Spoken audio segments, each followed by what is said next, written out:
De nouveaux détails surprenants apparaissent sur un appel téléphonique entre le président Trump et Zelensky. Ces informations indiquent que Trump a demandé cela à Zelensky lors de l'appel. C'est ce que dit le Financial Times. Volodymyr, peux-tu frapper Moscou? Peux-tu aussi frapper Saint-Pétersbourg? Le Financial Times affirme que cela provient de plusieurs personnes familières avec l'appel, des sources qui disent au Financial Times que Zelensky a ensuite répondu « Absolument. Nous pouvons le faire si vous nous donnez les armes. » Cette guerre est désormais devenue existentielle pour Poutine. Toute la crise a commencé lorsque le président Trump a donné à l'Ukraine la permission de frapper en profondeur à l'intérieur de la Russie. Mais cette permission s'accompagnait d'un accès aux renseignements américains. Ensuite, l'Ukraine a lancé une nouvelle campagne dévastatrice, détruisant près de 40% de la capacité de raffinage de la Russie. En seulement 2 mois, ces attaques ont déclenché une panique économique à l'intérieur de la Russie. Les entreprises russes procèdent maintenant à des licenciements massifs, et le gouvernement est contraint de réduire son budget national. La réponse de Poutine à cette humiliation n'est que pur désespoir. Alors que le président Trump se prépare à envoyer des missiles Tomahawk à Kiev, la Russie contre-attaque déjà, non pas avec des soldats, mais en brandissant la menace nucléaire contre les États-Unis. Écoutez par vous-même. C'est bien, j'irai au paradis, eux mourront. Et s'ils donnent vraiment des missiles Tomahawk, honnêtement, j'ai du mal à imaginer ce que ce sera. Il y aura donc un détroit nommé Staline, synonyme de guerre nucléaire. Oui, cela nous rapprocherait d'une guerre nucléaire. C'est bien, j'irai directement au paradis et eux, ils crèveront. Bon, on pourrait d'abord se débattre un peu. Tu veux souffrir? On peut souffrir. Tu veux qu'ils souffrent? Se débattre, ça peut aussi faire souffrir. Ce n'est finalement pas surprenant. N'importe quel jour de la semaine où tu allumes la télé russe, je parie que tout ce que tu entends, c'est la Russie qui frappe l'Occident.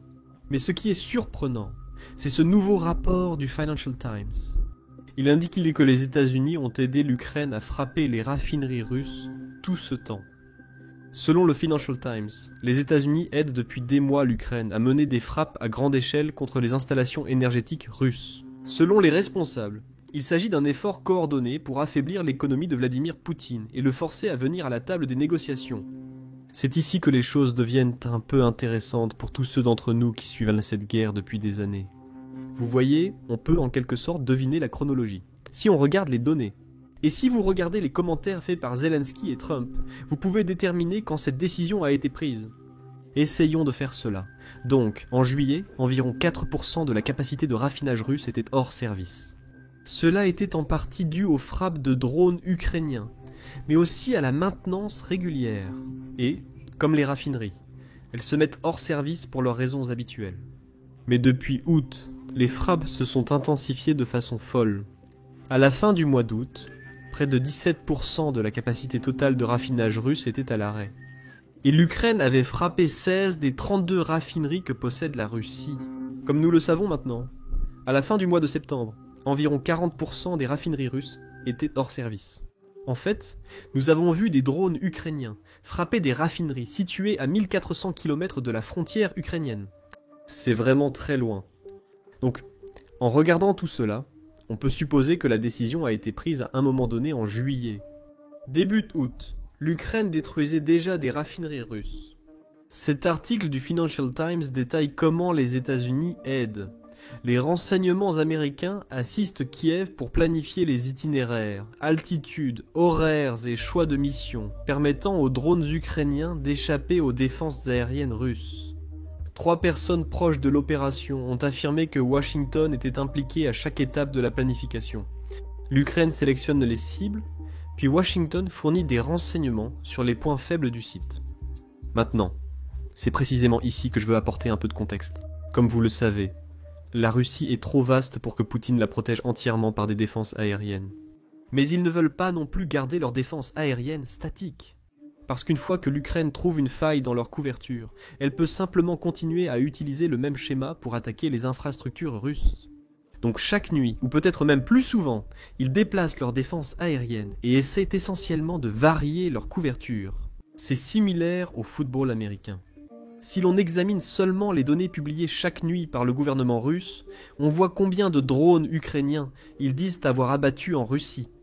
Maintenant, on ne peut pas faire totalement confiance à ces chiffres, mais je veux juste comparer la tendance de juillet à août, puis à septembre. Le nombre n'a pas vraiment explosé. C'est environ 3000 drones par mois chaque mois. Donc, ce que cela signifie, c'est grâce aux renseignements américains. Les drones ukrainiens peuvent simplement frapper les cibles russes avec beaucoup plus d'efficacité parce qu'ils n'envoient pas beaucoup plus de drones. Mais cela a augmenté. L'Ukraine envoie plus de drones, mais l'efficacité avec laquelle ces drones atteignent leurs cibles a énormément augmenté. Maintenant, ce n'est pas juste moi, un youtubeur quelconque, qui découvre tout ça. Les Russes l'ont en fait plus ou moins compris eux aussi. Et c'est là que je vais dire quelque chose que je ne pensais jamais dire.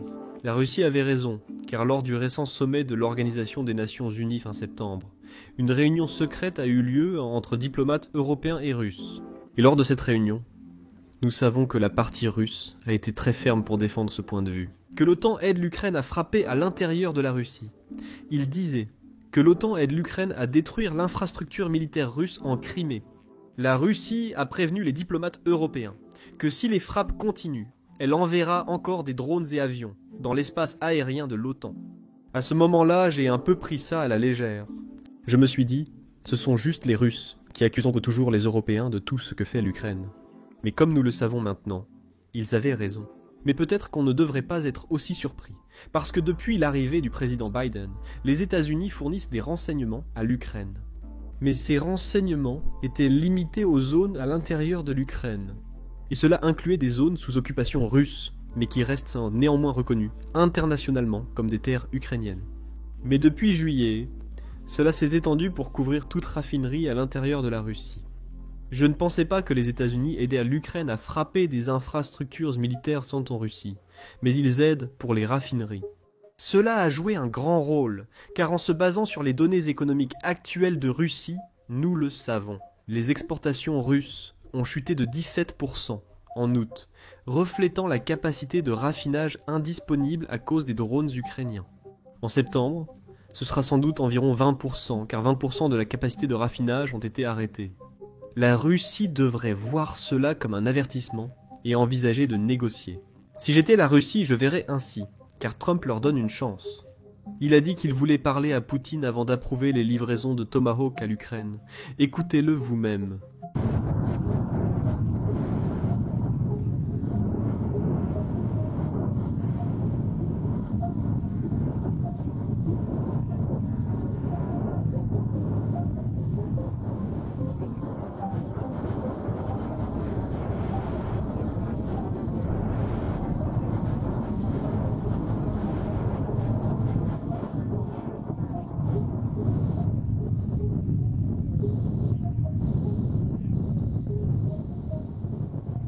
Vous comprenez cela très bien. Êtes-vous En train de dire que vous... Allez d'abord demander l'heure à Poutine.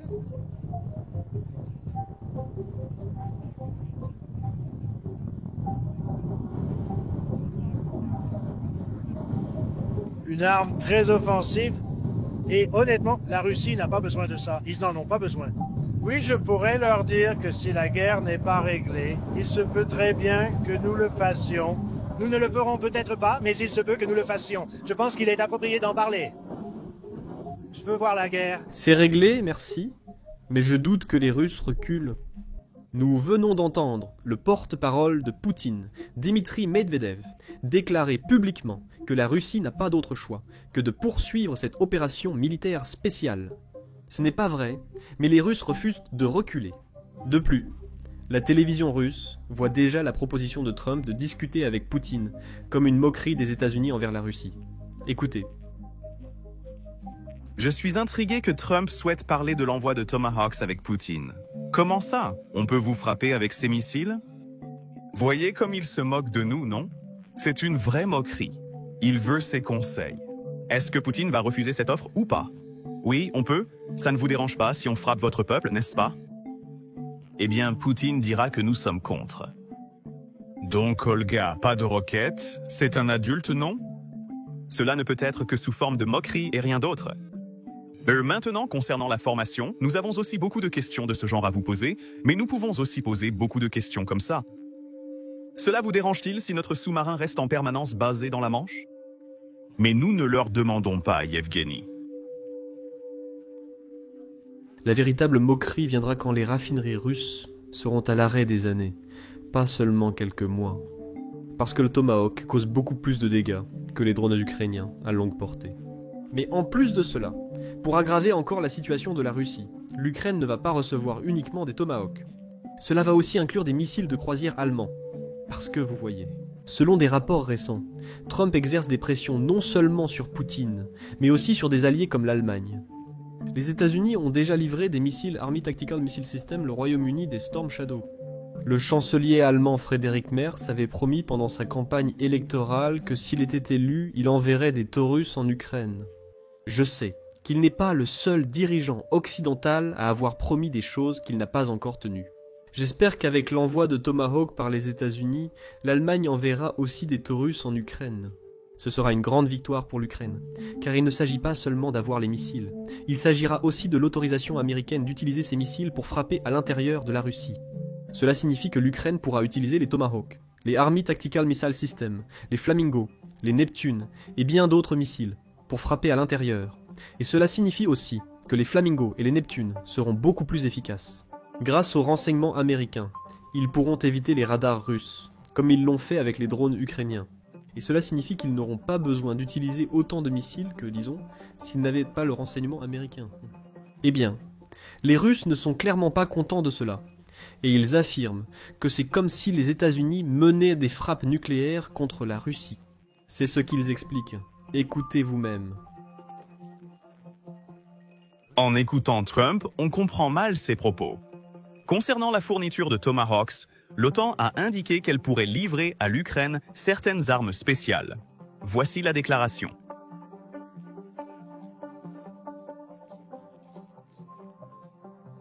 Il y a de nombreuses déclarations similaires. La question des Tomahawks nous inquiète beaucoup. Le président Poutine en a déjà parlé. Cette arme spéciale à longue portée. En même temps, si cela ne changera rien sur les fronts. Mais en ce moment, c'est vraiment un moment dramatique. L'augmentation des Tomahawks peut être nucléaire ou nucléaire.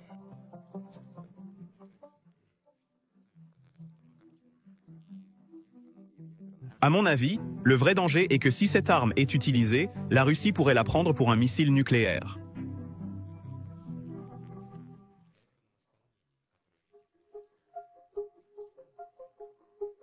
Souvenez-vous de nos informations d'il y a 1 ou 2 ans sur la fabrication d'une prétendue bombe sale. Imaginez un missile à longue portée décollant, sachant qu'il pourrait être nucléaire. Que doit penser la Fédération de Russie? L'océan devrait comprendre ça, non? Un message similaire a également été diffusé par l'ancien président russe, Dmitri Medvedev. Et je déteste dire ancien président russe, parce que souvent les gens voient Dmitri Medvedev comme un politicien à la retraite, ce qu'il n'est pas. Il occupe un poste très élevé dans le gouvernement russe actuel.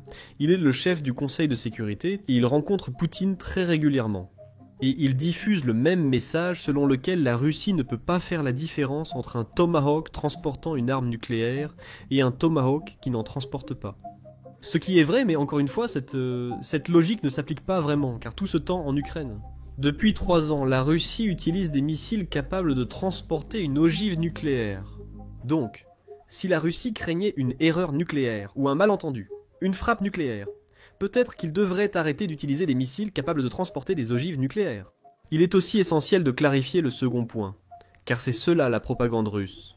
Ils inventent simplement mensonge sur mensonge, et les gens corrigent un mensonge mais oublient de tout clarifier. Dire que les Ukrainiens ne peuvent pas tirer ceci est tout simplement faux. Les missiles comme Storm Shadow et autres canons d'attaque en Ukraine sont lancés par les Ukrainiens. Les Ukrainiens utilisent les machines qui servent à lancer ces missiles. Et ce sont eux qui naviguent, choisissent les cibles et font tout le reste. Les États-Unis ne fournissent que des renseignements, comme le montre l'histoire. Chaque fois que nous voyons ou lisons un rapport sur l'approbation de ces missiles, un décalage existe entre la publication du rapport et la première frappe sur une cible russe. C'est parce qu'une fois la décision prise, les soldats ukrainiens, qui sont censés utiliser ces missiles, et les systèmes qui servent à les lancer. Ils suivent une formation de plusieurs mois, avant leur utilisation par l'Ukraine.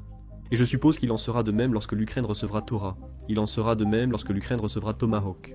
C'est quelque chose qui a effectivement été confirmé par le chancelier allemand. Écoutez-le vous-même.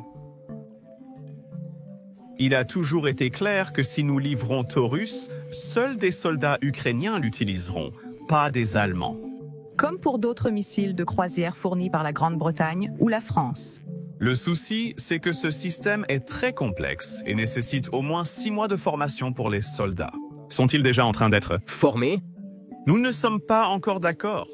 J'en ai discuté avec Zelensky et au sein de la coalition, mais nous n'avons pas commencé. C'est une option, mais j'ai aussi dit que nous ne parlerons plus publiquement des armes que nous fournissons. Notre soutien militaire actuel et futur à l'Ukraine. Parce que je veux que Poutine ait une certaine incertitude sur ce que nous faisons militairement. Une seule chose est sûre, et je le répète, l'Allemagne ne participera pas à la guerre.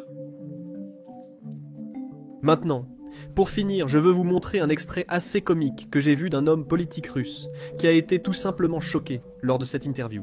D'entendre que le monde déteste désormais les Russes à cause des décisions prises par le gouvernement russe. Il dit « Il y a à peine 4 ans, la Russie était tellement aimée dans le monde et maintenant elle est détestée. Je ne comprends pas pourquoi. La Russie n'a rien fait d'historique ces 4 dernières années, sauf lancer la plus grande guerre en Europe depuis 1945 ans. Il n'y pense même pas. Écoute cet extrait. Les Américains peuvent-ils influencer la politique imprudente de l'Europe ? Les Américains peuvent, bien sûr, exercer une influence. Ils exercent effectivement une influence.